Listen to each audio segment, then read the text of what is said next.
Hi, welcome to HardReset.Info channel, dear viewers. In front of me, ZTE A72S device, and now I'm gonna show you how to make your device faster.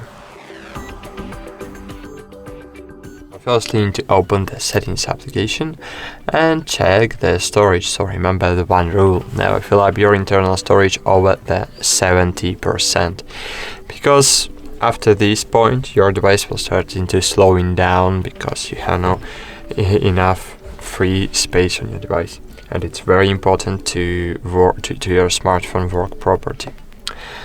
So great.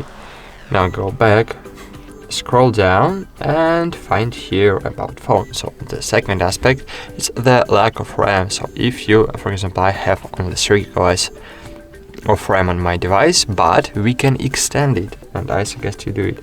So open extension, as you can see, available for storage, so we can extend it, and I want to extend it to 3 GB, for example.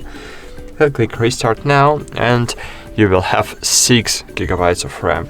So using this feature you can extend your RAM. I will not do it right now because I will need to reboot my device and it will take a while, so try it, it's completely safe.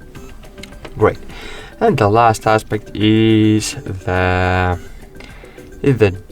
old files, your old downloads, I don't know, old documents you have on your device, but you don't need it. So open files, and here you see downloads folder. So remove all trash files, remove all the videos, remove all the documents and archives. And great, that's it. Thanks for watching. Like this video, subscribe to our channel, and bye. See you.